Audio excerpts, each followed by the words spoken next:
Oke, halo teman-teman. Kita lanjut ya yang untuk job costing problem 7. Sekarang kalian boleh buka problem 7 modul. Oke. Kalau udah sampai di sana, kita langsung mulai ya. Oke, di sini Marimas Manisco merupakan perusahaan manufaktur yang memproduksi lemari dengan spesifikasi sesuai dengan permintaan pelanggan. Nah, sekali lagi, job costing itu biasanya dia memang dalam bentuk pesanan ya. Jadi orang yang pesan ke pabrik gitu untuk dibuatin suatu produk.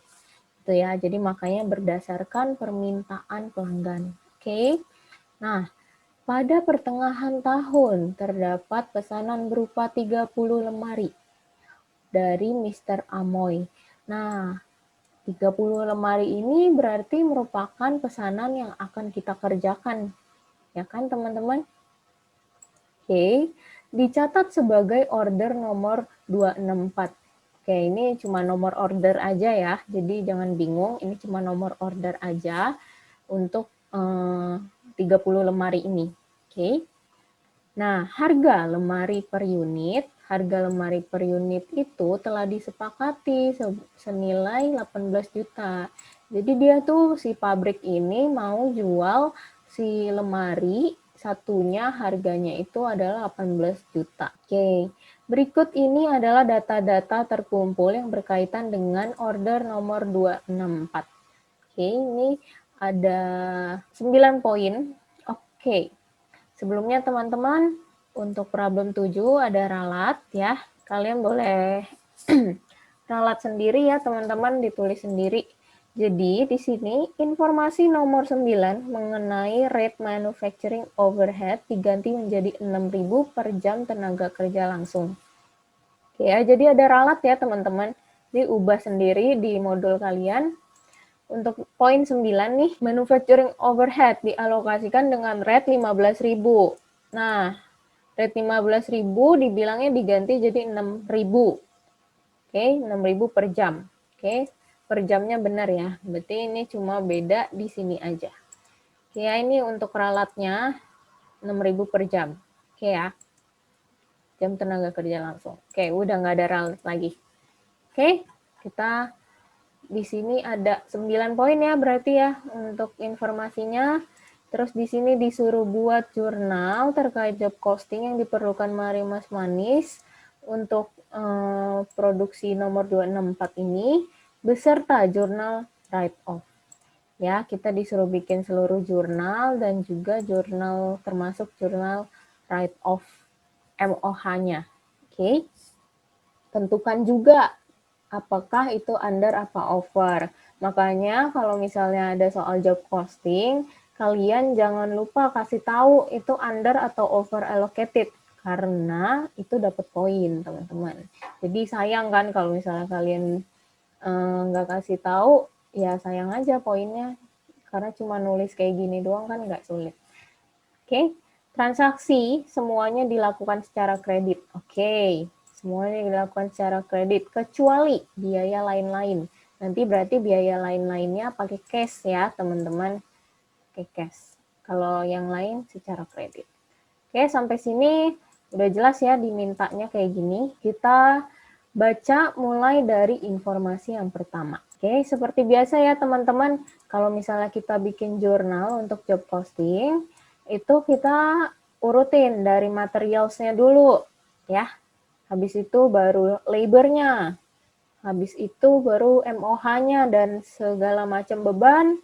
Habis itu kita catat sales-nya, COGS-nya. Lalu kita catat alokasinya, alokasi MOH-nya. Lalu yang paling akhir kita catat write off-nya. Oke, harusnya ini bisa dihafalin aja sama kalian untuk urutannya. Harus berurut sih, soalnya nanti perhitungannya bakal ngaruh ke situ.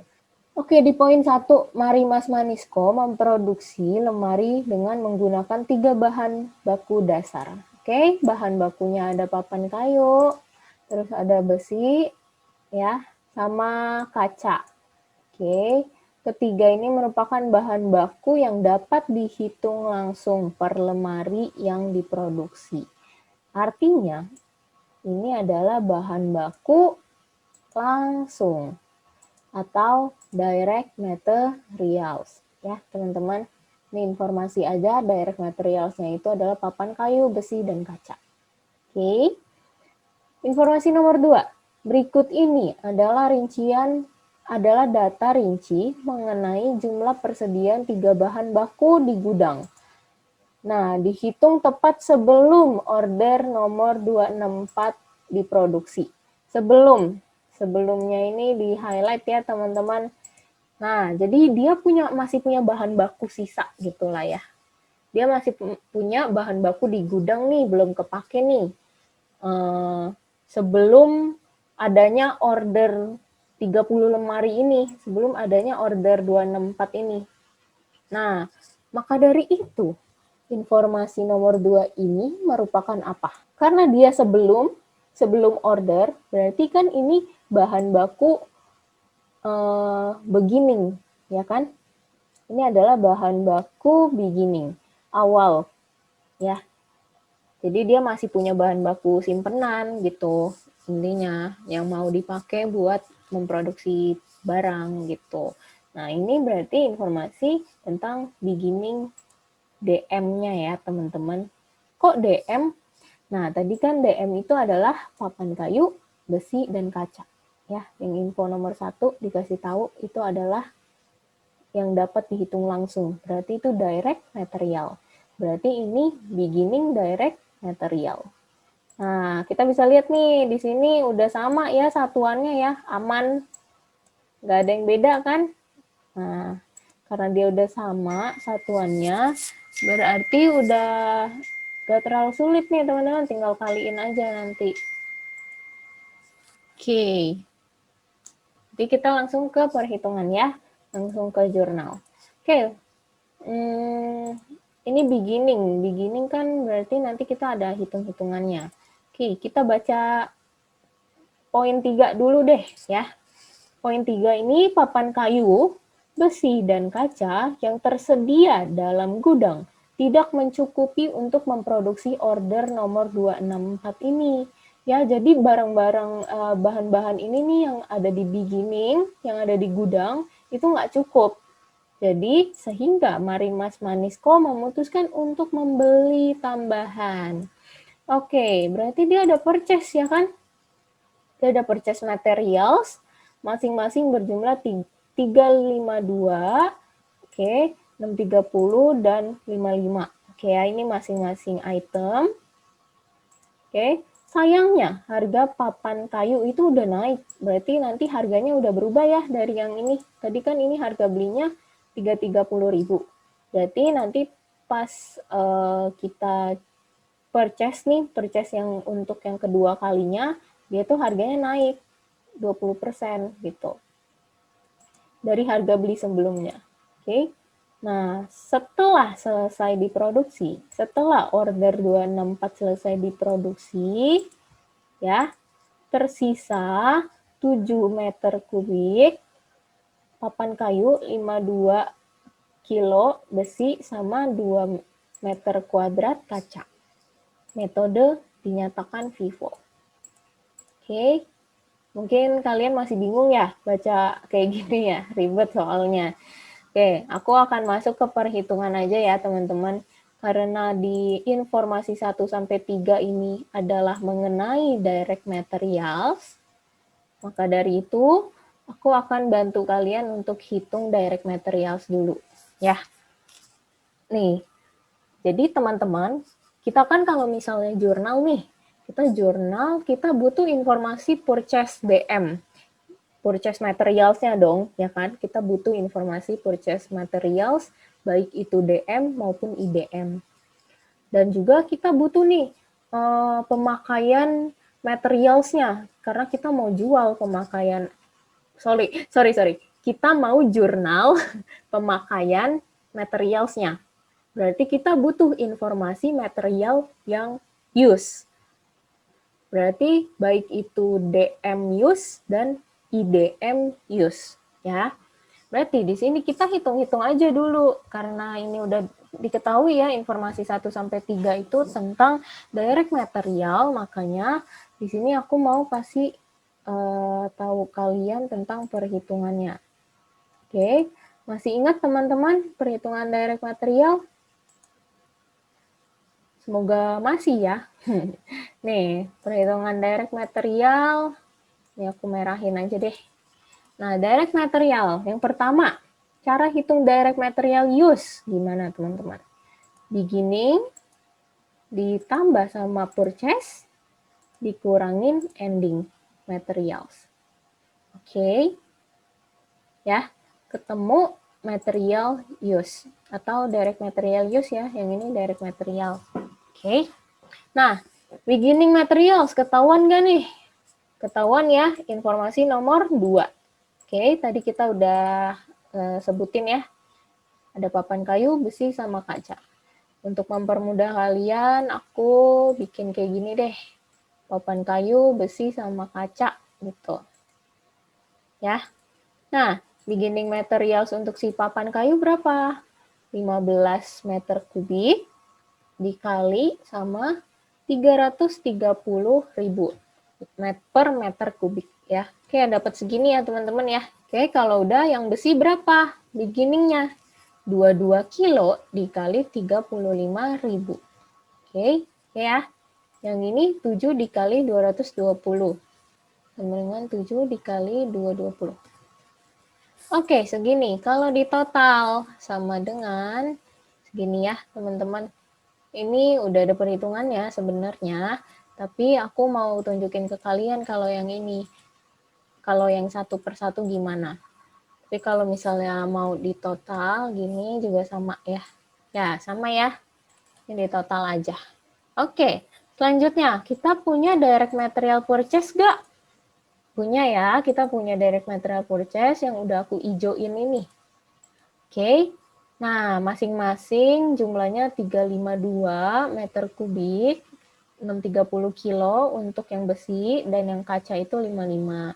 Sayangnya harga papan kayu naik, tadi dibilangnya naik nih 20% dari harga beli sebelumnya. Berarti untuk hitung yang papan kayu khusus nih. Berarti sama dengan 352 meter kubik dikali dengan harga beli papan kayu kan tadi ini 330.000 ya.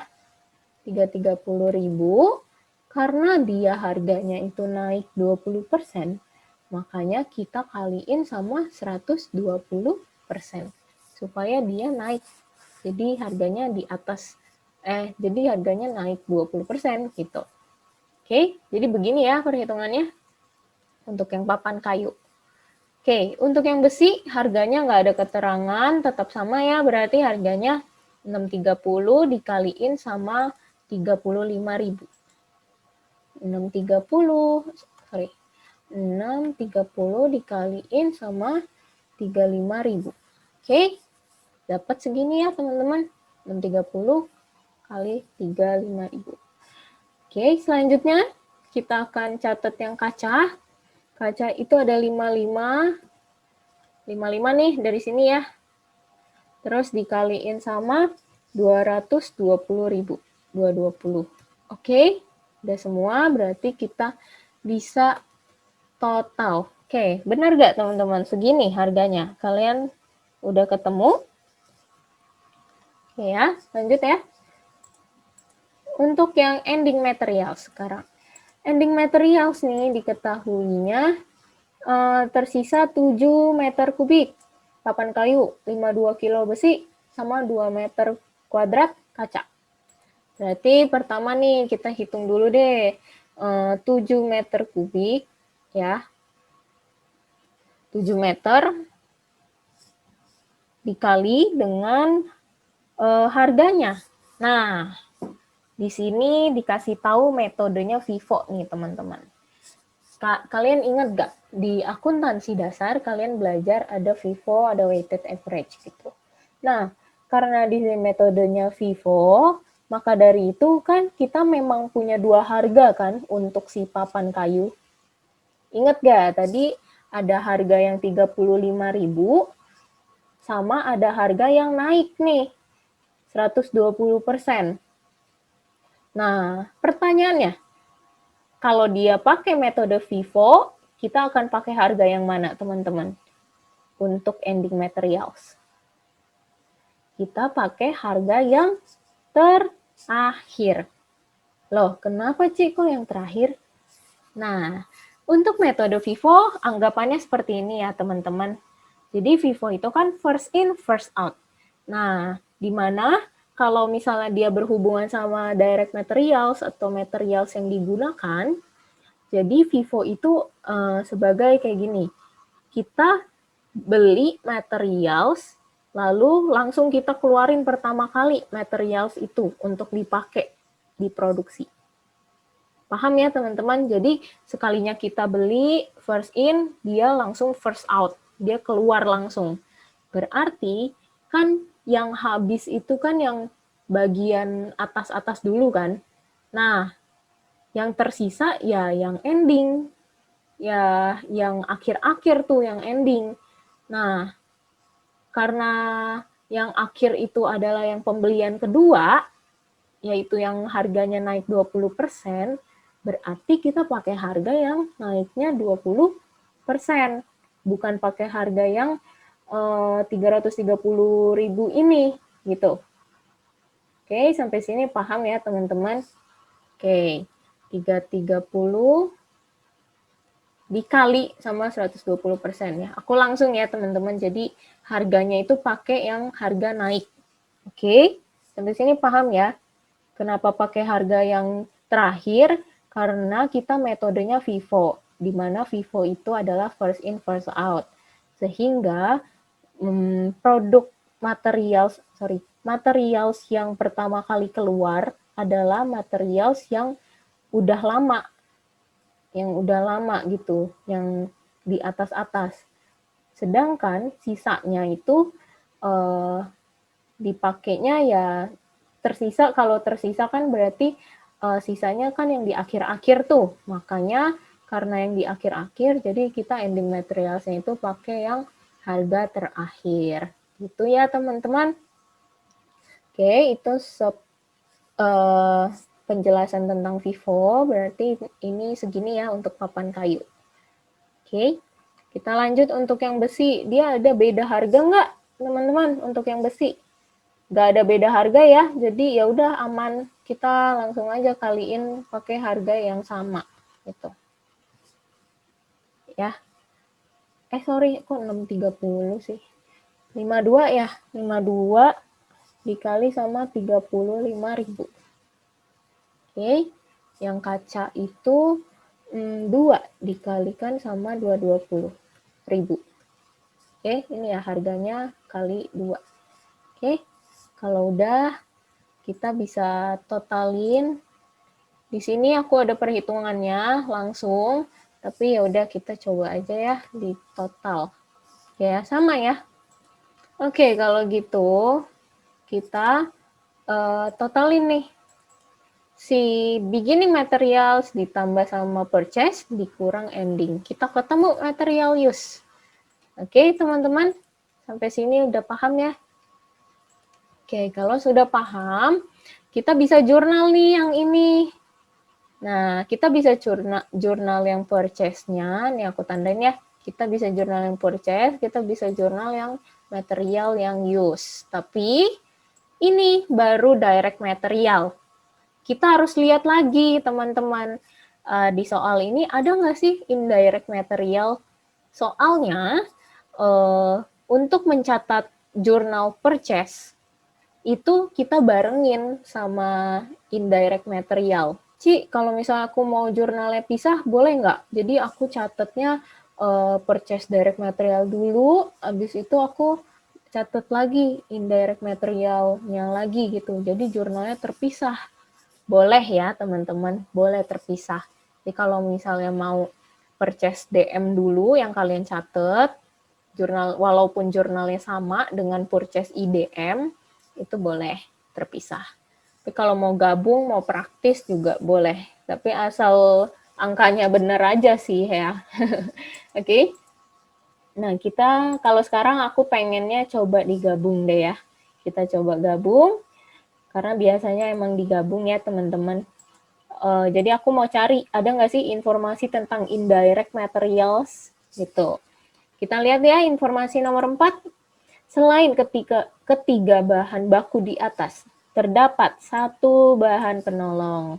Oke, di sini ada indirect materials yang ikut dalam proses produksi yaitu paku. Oke.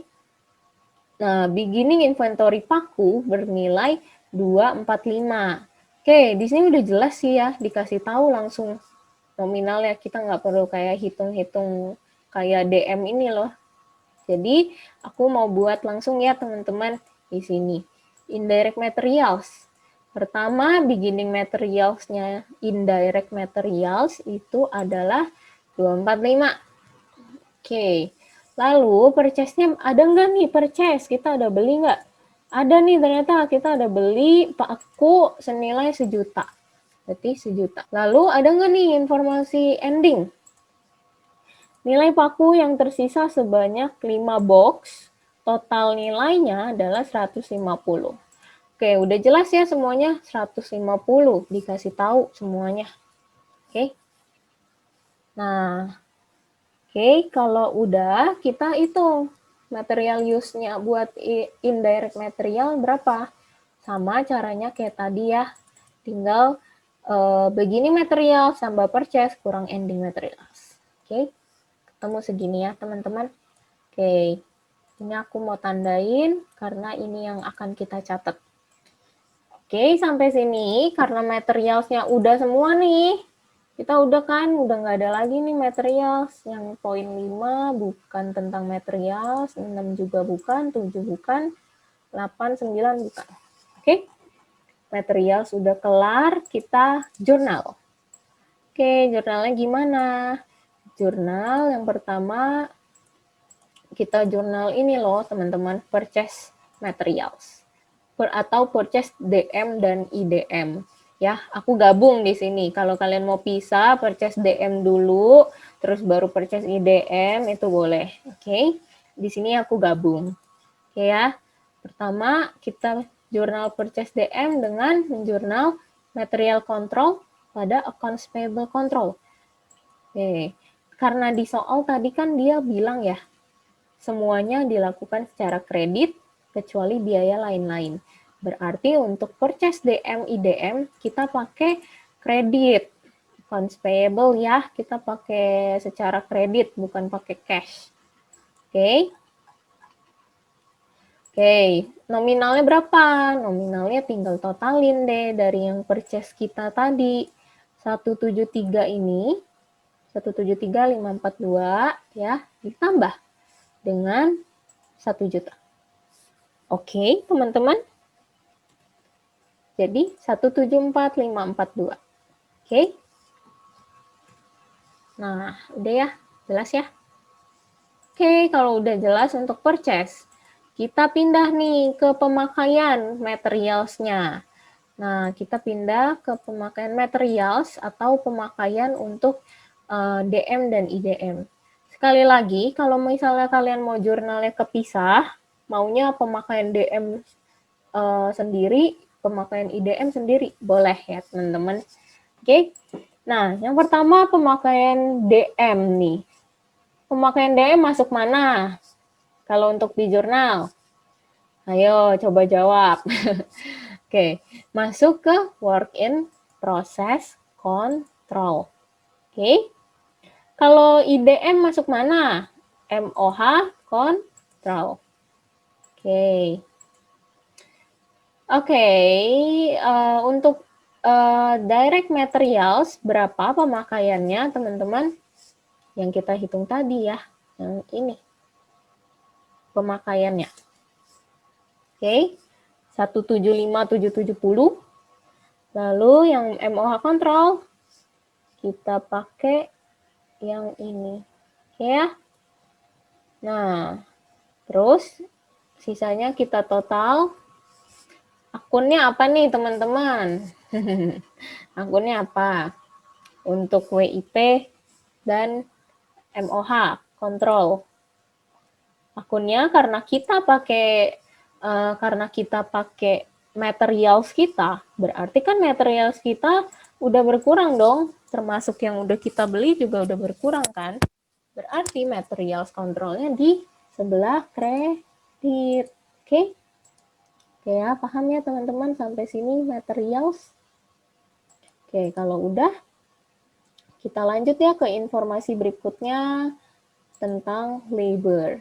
Oke, sebenarnya ini informasinya juga udah ngurut sih, tapi ada juga kadang soal yang kadang-kadang agak ribet, informasinya suka diacak-acak gitu. Tapi ya kalian harus baca keseluruhan, itu ya, dianalisis aja. Oke, kalau untuk jurnal kalian harus tetap urut sih, gitu. Oke ya. Yang kedua nih, kita bikin, yang poin 5, kita bikin apa nih? Kita baca dulu. Terdapat 15 orang yang ditugaskan untuk bekerja sama menyelesaikan order nomor 264. Oke, ada orang pekerja nih, 15 orang ya. Aku tandain di sini 15 orang. Terus dia berlangsung, proses produksi order 264 berlangsung selama 2 bulan. Ini informasi yang penting, teman-teman. Ya. Jadi, teman-teman, kalau kita menjurnal di job posting ini, itu kan kita nggak dikasih tahu ya, dia ada di tanggal berapa, selesainya kapan, ya kan? Coba deh kalian perhatiin. Kita nggak ada informasi itu, teman-teman, di soal ini terkhususnya ya. Tapi kita punya informasi tentang ini nih, proses produksi order 264, dia hanya berlangsung selama 2 bulan ini. Jadi, untuk jurnal-jurnal kayak misalnya kalian mau hitung beban untuk di problem ini, itu tuh patokannya 2 bulan ya teman-teman. Patokannya itu sesuai sama pesanannya dia, pesanannya customer, bukan patokan periode 1 tahun misalnya. Bukan kayak gitu. Kecuali kalau emang pesanannya itu dibuatnya selama 1 tahun, itu baru deh pakainya 1 tahun. Pokoknya kita pakainya itu periode selama barang itu diproduksi. Gitu ya teman-teman, paham ya? Oke, jadi ini informasi yang penting. Ini selama 2 bulan, dia butuh 15 orang. Tenaga kerja langsung bekerja 5 hari per minggunya. Oke, habis itu dia selama 4 minggu itu diketahui sebulan itu ada 4 minggu. Terus jam kerjanya per hari itu 8 jam per hari. Upahnya adalah 30.000 per jam. Oke, sekarang kita mau jurnal nih untuk labor nih. Kita mau bayarkan si pegawai kita. Jadi aku langsung aja ya, aku tulis bayar untuk direct labor sama indirect labor. Kalau kalian mau pisah, maunya bayar direct labor dulu, baru indirect labor, boleh. Tuh, asal nama akunnya benar untuk di jurnal. Nah, teman-teman, karena ini informasi khusus, dia itu bikin order ini dia pakai 15 orang gitu. Jadi kan kita bayar, ini termasuk DL ya teman-teman, direct labor. Kenapa direct labor? Karena dia yang menyelesaikan order ini. Benar-benar buruh pekerja yang menyelesaikan order ini. Oke, jadi dia direct labor.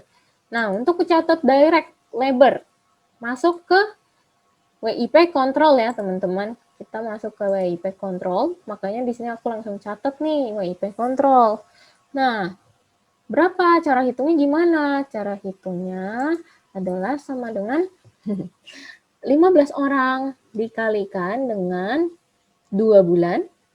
Ya, kenapa 2 bulan aja? Karena tadi proses produksi bikin lemari ini ada 2 bulan gitu. Terus dikali dengan 5 hari per minggunya. Biar runtut gini kali ya. Kan 2 bulan nih. Di dalam sebulannya ada 4 minggu, berarti kita kali 4. Nah, seminggu ada 5 hari, berarti kita kali 5. Nah, terus sehari ada 8 jam kerja. Berarti kita kali 8. Gitu, teman-teman. Sampai sini paham? Oke. Habis itu upahnya per jam. Nah, karena dia ini udah hitungannya per jam nih, kita udah kali 8, berarti kan udah jadi per jam dong, ya kan? Kita udah kaliin semuanya, terus ini sudah dalam hitungan jam. Terus kita punya upah. Upahnya itu adalah per jam. Berarti langsung aja kaliin 30.000 per jam. Oke, segini ya teman-teman untuk DL. Oke, kalau sudah jelas, kita lanjut ke poin 6.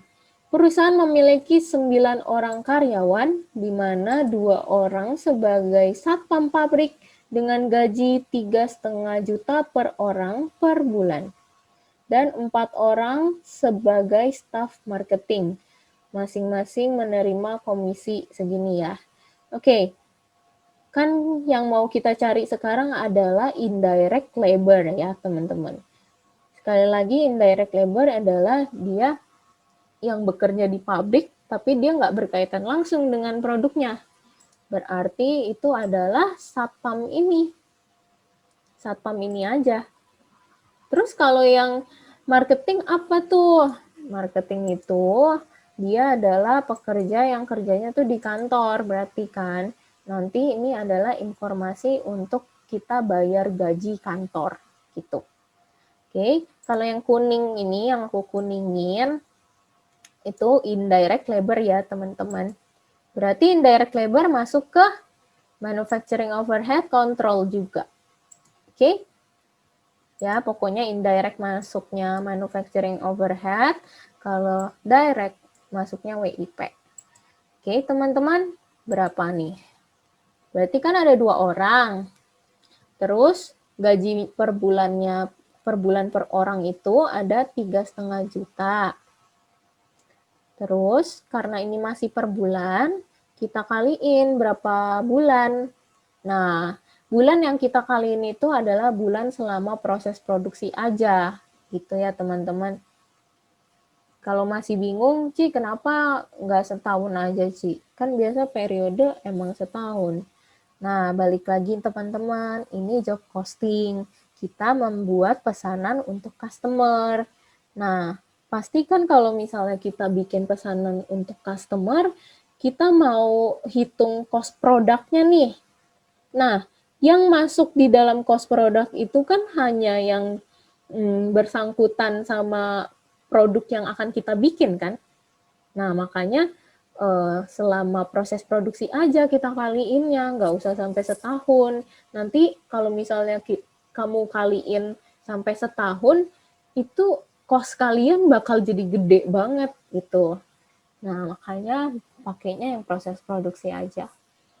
Akmen ini emang agak-agak ya logika banget sih.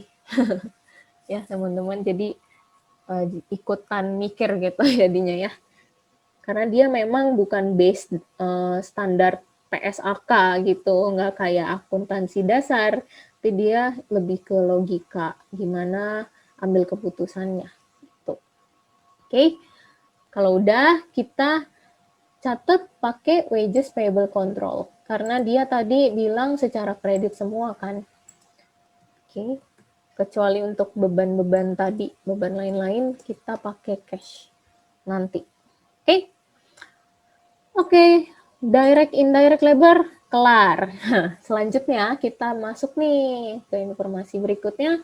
Poin 7, perusahaan memiliki gedung pabrik yang dibeli tahun 2015 dengan harga 2,1 ini disusutkan dengan metode garis lurus. Oke, kita pakai garis lurus selama 40 tahun tanpa nilai sisa. Garis lurus ya. Ini gedung pabrik. Oke. Selain itu ada mesin pabrik juga. Oke. Digunakan dalam proses produksi. Mesin dibeli pada tahun 2018 dengan harga 315 juta. Oke, metode garis lurus juga. Ya, selama 15 tahun. Oke. Oke, berarti kita mau catat apa nih, teman-teman? Ya, kita kalau kalian mau jurnalnya misalnya, nanti beban-beban pabrik pengen jurnalnya digabung aja, itu boleh juga sih teman-teman. Tapi sekarang aku akan jelasinnya per bagian gitulah ya. Aku akan jelasinnya per bagian. Jadi aku akan jurnal yang ini dulu gitu, khusus untuk peralatan-peralatan yang ada di pabrik, khusus untuk depresiasi yang ada di pabrik. Nah, berarti yang selanjutnya kita jurnalnya ini. Sorry, kelewat nih teman-teman. Ya, tadi kan aku bilang ya yang hijau ini, aku kelewat nih ternyata. Oke, kita ke sini dulu deh ya. Kita catat jurnal ini dulu. Kalau misalnya nanti, misalnya di ujian kalian kelewat nih, lupa. Nggak apa-apa, kalian selipin aja gitu ya. Oke, tapi kalau misalnya kayak masih bisa nggak apa-apa gitu ya ngacak, tapi masih tentang beban-beban lah pokoknya, itu nggak apa-apa sih sebenarnya kayak ngacak. Yang nggak boleh keacak itu adalah urutan ini sih menurut aku ya, urutan kayak kalian hitung materialsnya, DL-nya, baru hitung beban-bebannya, baru alokasi MOH-nya gitu, itu urutin aja. Kalau yang ini masih nggak urut sih nggak apa-apa. Tapi nggak apa-apa ya, kita ikutin dulu. Untuk yang ini, aku pengennya kita jurnal pembayaran gaji kantor dulu ya. Oke, biar sesuai aja sama urutan. Oke, untuk pembayaran gaji kantor nih, tadi kan ada 4 orang sebagai staff marketing, masing-masing menerima 2,5% komisi. Berarti kita bayar gaji kantor kan kayak biasa ya teman-teman ya, salaries and wages expense pada salaries and wages payable. Ini pembayaran untuk gaji kantor, harganya itu adalah, langsung aja ya, sama dengan 4 orang dikaliin dengan 2,5%. Oke, 2,5% dari mana nih? Dari nilai penjualan order 264. Nah, loh, nilai penjualannya dari mana tuh? Nah, kalian tadi ingat gak di awal? Kita punya pesanan 30 lemari, harga jualnya nih udah ada 18 juta. Berarti kita langsung aja kaliin nggak apa-apa. 30 dikali 18 juta. Jadi udah ada ya informasinya ya. Kalau misalnya nanti ngecek soal ujian, Ci, kok ini nggak ada informasi tentang ini? Coba dulu, dicek dulu ya teman-teman, dicek dulu, dibaca lagi atasnya ada nggak. Mungkin aja kan kalian lupa gitu ya. Nah, ini harga jualnya nih. Oke, itu penjualannya. Nah, oke. Lalu, selanjutnya ada 3 staf administrasi dengan gaji 4 juta per bulan. Oke, 4 juta per bulan berarti 3 dikali 4 juta. Nah, sorry ya. Ini kali 4. Ini 4 juta kan? Oke. 3 dikali 4 juta. Dikaliin lagi nggak sama 2 bulan? Dikaliin ya teman-teman, dikaliin 2 bulan lagi. Oke, 78 juta ya teman-teman. Kalau yang ini, bagian ini udah nggak usah dikali 2 bulan ya.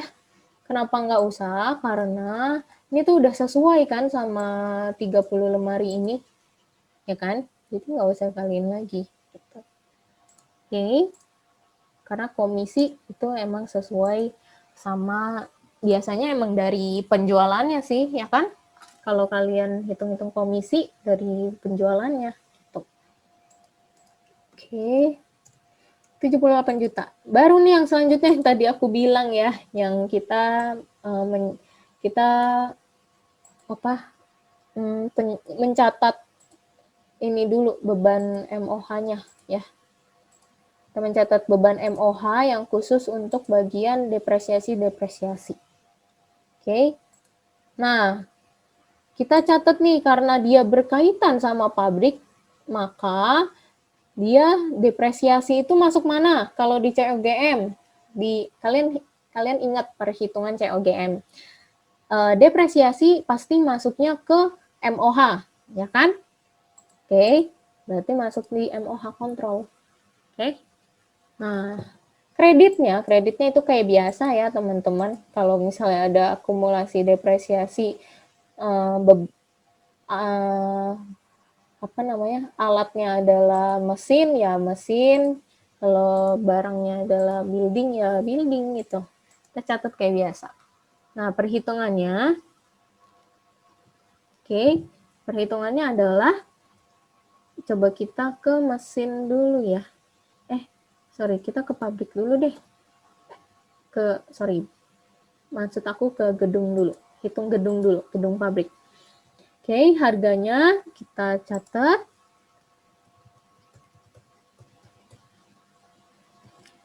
Habis itu kita bagi sama umurnya. Karena dia nggak ada nilai sisa, nggak usah dikaliin ya. Habis itu, kita kali sama 2/12. 2/12 apaan, Ci? 2/12 itu adalah, kita kan tadi punya proses produksi selama 2 bulan kan, teman-teman. Sedangkan kalau misalnya kita baru bagi 40, itu setahun ketemunya. Nah, makanya kita harus kali 2 dulu, baru bagi 12, supaya kita ketemu per 2 bulannya itu berapa sih untuk akumulasi depresiasi gedung pabrik ini, gitu ya. Jadi untuk beban juga kalian hitungnya per proses produksinya. Oke? 8750. Kalau yang mesin sama ya, caranya sama nih ya. 315 juta bagi 15 tahun dikali 2 bagi 12. Oke, paham ya teman-teman ya sampai sini? Kalau udah tinggal di total aja ya untuk beban di depresiasi ini ya. Catatan beban MOH ini khusus untuk beban depresiasi. Oke, selanjutnya kita masuk ke beban yang lain nih. Nah, di sini dibilang kan tadi biaya lain itu semuanya tunai nih. Ini juga udah keterangannya nih, semuanya tunai. Oke. Nah, kalian lihat nih, di sini ada nggak biaya lain di pabrik? Nah, itu mesin. Mesin ini berkaitan sama pabrik, teman-teman, ya. Mesin ini di soal ini sih berkaitannya sama pabrik. Jadi kan dia emang punya mesin kan, terus ada biaya maintenance-nya. Berarti biaya maintenance mesin ini adalah biaya lain-lain pabrik. Kalau yang ini kantor ya teman-teman, sewa. Yang sewa ini adalah kantor, pemasaran ini adalah ya bagian sales ya teman-teman. Oke. Jadi yang ini adalah pabrik, yang kuning adalah pabrik, yang hijau adalah kantor. Nah, catatnya gimana? Catatnya boleh digabung ya teman-teman. Jadi ini sama ya, judulnya itu juga kayak pencatatan untuk MOH kontrol. Pencatatan untuk beban MOH juga ini sebenarnya ya. Beban. Sama, sebenarnya sama kayak yang atas ya, sama kayak yang E, tapi dia ini beban lain-lain, biaya lain-lain kantor. Ih, gimana ya enaknya ya bahasanya.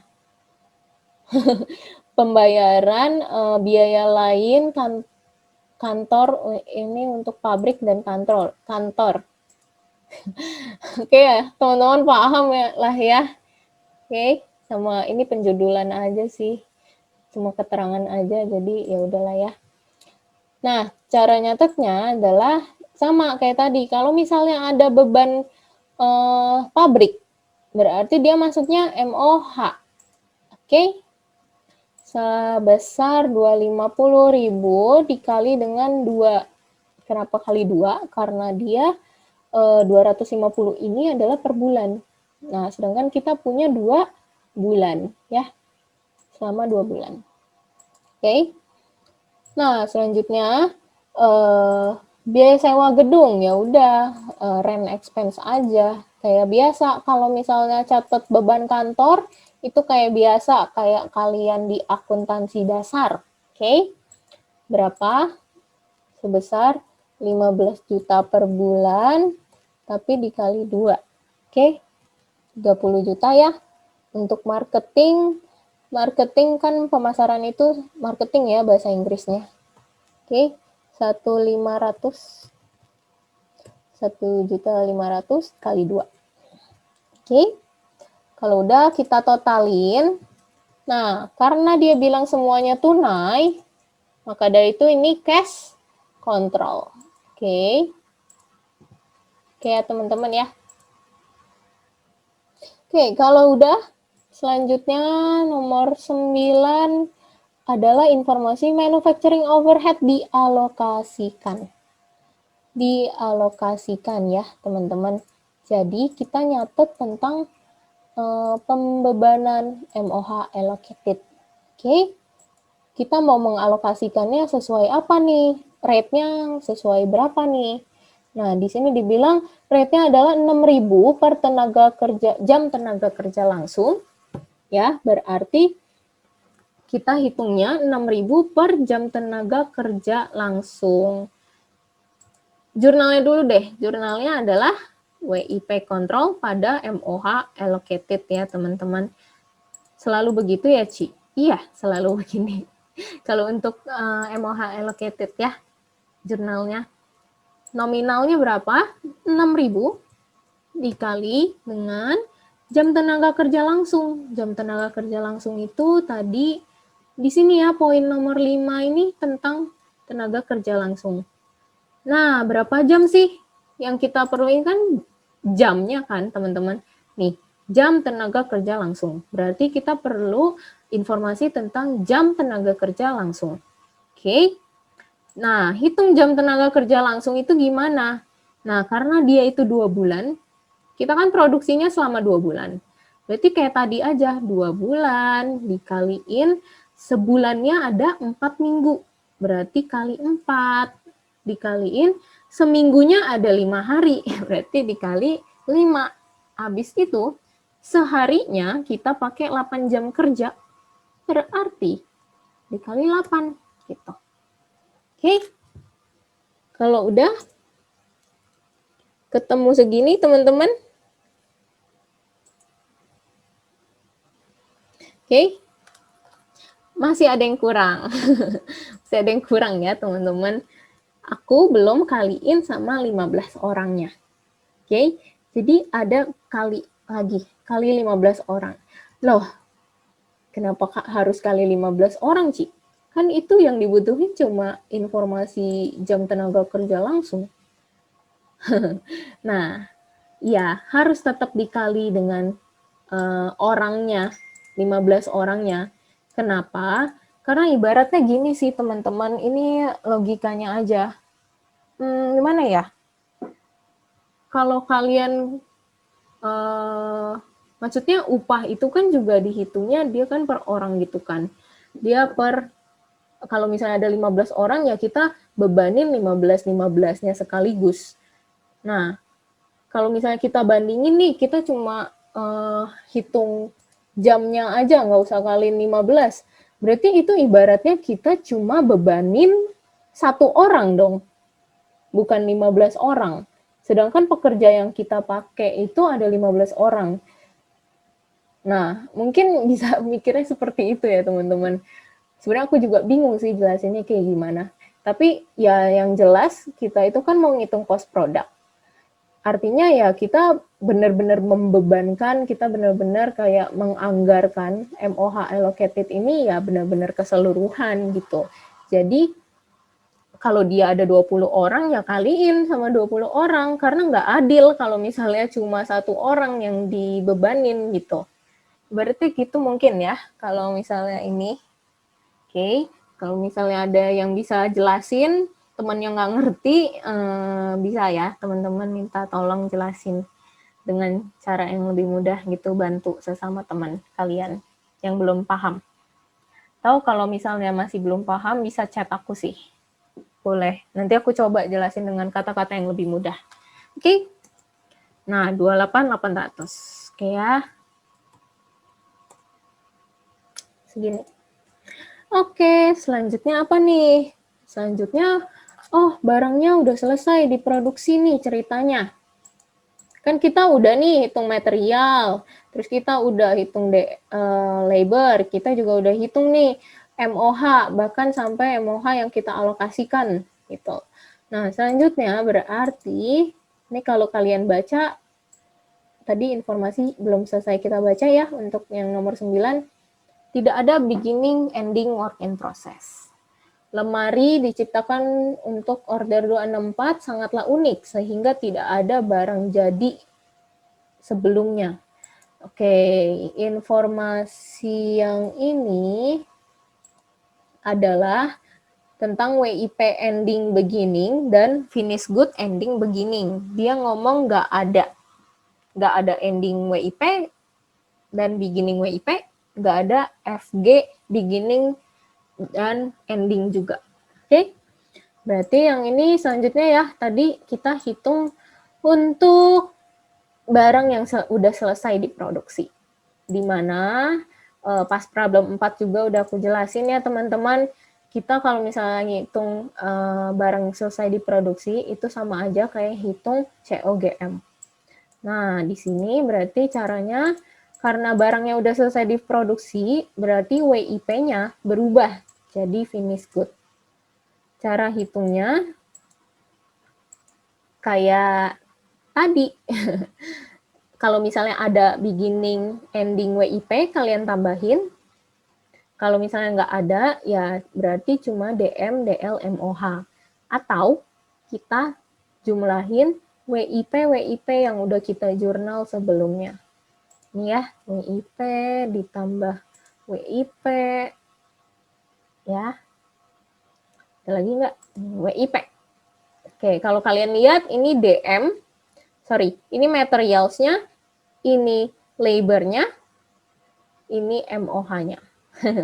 Sama ya kayak kalian hitung COGM, kecuali ini ada beginning WIP. Berarti kalau misalnya ada beginning WIP ditambahin, terus kalau ada ending WIP dikurangin. Karena di soal ini nggak ada, ya udah. Ya. Oke, kalau sudah, kita lanjut. Kita hitung apa lagi? Selanjutnya adalah karena dia kan barangnya udah selesai diproduksi, makanya kalian bisa nih mulai catat penjualannya dan COGS kalian. Tuh ya. Nah, tadi kan dibilang nih, finish good beginning sama ending nggak ada. Berarti COGS-nya gimana tuh? Nah, COGS-nya ya berarti sama dengan COGM. Iya nggak teman-teman? Aku balik lagi nih ke problem 4 nih. Ya, pinjam nggak ada ya, aku nggak bikin ya. Ini ding, ada ding. Nih, problem 4 ya. aku pinjam ininya nih, copy ke sini aja. Ya, COGS itu kan finish good beginning ditambah COGM dikurang finish good ending ya kan? Kalau misalnya nggak ada finish good ending sama beginning, kayak di problem 7 ini, berarti COGS sama dengan COGM. Oke? Jadi langsung aja catat teman-teman. COGS pada finish good control itu sama dengan COGM-nya. COGM yang ini, teman-teman. Oke?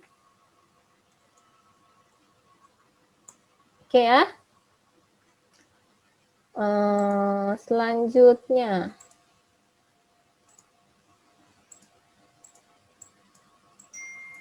Oke, selanjutnya kita catat sales-nya. Kayak biasa ya, kita pakai cash ya teman-teman. Tadi dilakukan secara kredit, kecuali biaya lain-lain. Oke, ini karena dia bilangnya secara kredit, ya nggak apa-apa. Mau accounts receivable juga nggak apa-apa.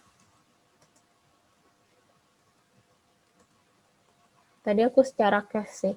Tapi karena ini di seluruh transaksi dilakukan secara kredit, oke. Kita lakukan secara kredit aja, nggak apa-apa. Oke, di sini Marimas Manisco juga berhasil mengusahakan untuk tidak menyisakan barang jadi. Semua hasil produksi berhasil terjual, ya. sesuai jumlah unit order 264. Berarti ini 30 lemari dikali dengan harga jualnya 18 juta. Oke ya, 30 lemari kali 18 juta.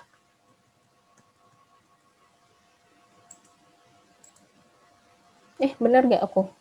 Oh ya, benar ya. Udah ya. Oke.